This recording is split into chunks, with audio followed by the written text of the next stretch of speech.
सच्चिदानन्दरूपाय विश्वोपत्यादिहेतवे तापत्रयविनाशाय श्रीकृष्णाय वयं नमः। पुष्टिमार्गीय सर्वज्ञ करुणारसपूरित श्रेष्ठफलप्रदाता च तस्मै श्री गुरुवे नमः। जय श्री कृष्ण, राधे राधे। जय श्री वल्लभ प्रियजनों, दास का प्रणाम स्वीकार करें। आज ये दास आपके सामने उन परम संत की कथा लेकर आया है जिनकी कथा हम आपको एक भाग में नहीं बता सकते, इसलिए हम उनके 4 भाग में आपको बताएंगे। एक बार हमने आपको बताई भी है कबीरदास जी, जिनके दोहे बहुत प्रज्वलित हैं। और कबीरदास जी परम संत हुए, मलेच्छ होने के बाद भी आपके अंदर उस प्रकार के राम नाम की भक्ति, इनकी एक छोटी सी कविता के माध्यम से हम आपको बताएंगे। परंतु पहले जानेंगे कि श्री रामानंद जी का शिष्य बनने की घटना कबीरदास जी के जीवन में कैसे आई। ये कथा बहुत ही सुंदर है प्रियजनों, इसलिए एकाग्र मन से और शांत चित्त होकर सुनिएगा, बड़ा ही आनंद आएगा। कथा सुनने से पहले दास आपसे नित्य की तरह निवेदन करना चाहेगा कि यदि आप हमारे चैनल पर नए हैं तो इसे शेयर करें, कमेंट बॉक्स में राधे राधे, जय श्री कृष्ण, जय श्री वल्लभ लिखें। हो सके उतना शेयर अवश्य करें और लाइक करें।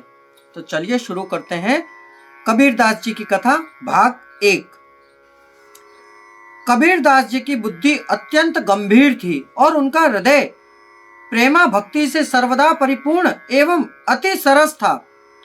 उन्होंने भक्ति भाव को अपनाकर जाति पाति में विवाद समझकर उसे बिल्कुल त्याग दिया था। उस समय एक दिन आकाशवाणी हुई कि अपने शरीर में तिलक रमाओ, आचार्य श्री रामानंद को अपना गुरु बनाओ, गले में तुलसी माला धारण करो। यह सुनकर कबीरदास जी ने कहा कि मैं उनसे मंत्र दीक्षा कैसे लूंगा, वह मुझे मलेच्छ मानकर मेरा मुख भी नहीं देखना चाहेंगे। पुनः आकाशवाणी हुई और आकाशवाणी ने कहा वे गंगा स्नान करने जाते हैं, उस समय मार्ग में अपने को उनके चरण में डाल देना। नित्य प्रातः काल ब्रह्म मुहूर्त में ध्यान मग्न प्रेमावेश से आप गंगा स्नान करने जाते हैं। श्री कबीरदास जी गंगा घाट की सीढ़ी पर लेट गए। यथा समय श्री स्वामी जी पधारे। उनका श्री चरण कबीरदास जी के सर पर पड़ गया। सहसा उनके मुख से निकला राम राम। कहो कबीरदास जी ने राम नाम को ही मंत्र दीक्षा के रूप में ग्रहण कर लिया। इस प्रकार आप श्री स्वामी जी के शिष्य बनकर घर को चले आए। कबीरदास जी ने वही किया जैसा कि आकाशवाणी ने कहा था, अर्थात अपने शरीर पर रामानंदीय द्वादश तिलक लगाया और गले में तुलसी कंठी पहन ली। अपने लड़के का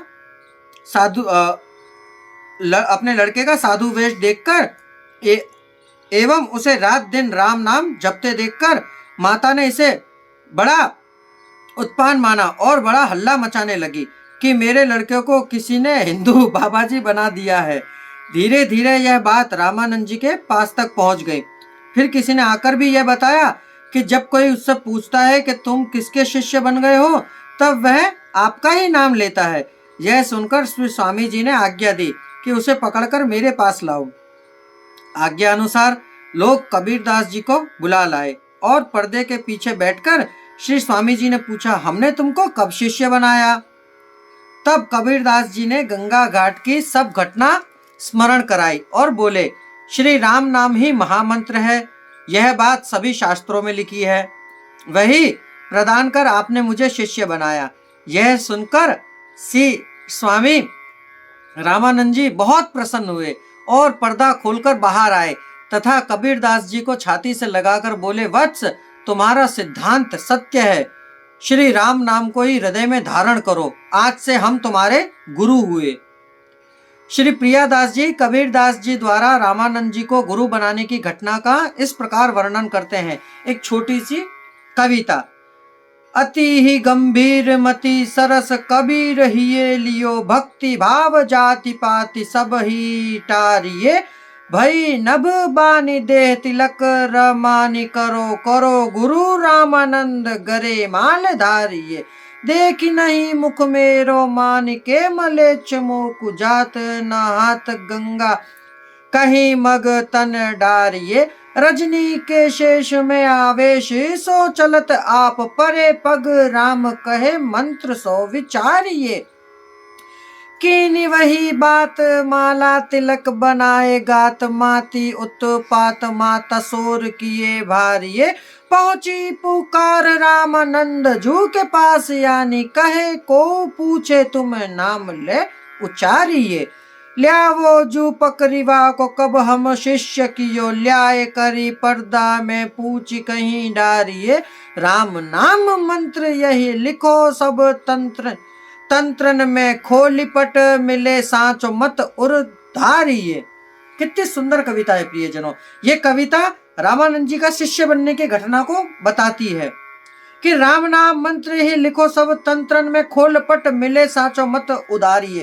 कि राम नाम मंत्र आप जानते हैं कि जब आप जन्म लेते हैं तब राम नाम के साथ ही जन्म लेते हैं, और जब आपका अंतिम समय आता है, जब चार कंधों पे आप घर से विदा होकर शमशान यात्रा को पहुंचते हैं, तब बोला जाता है राम नाम सत्य है।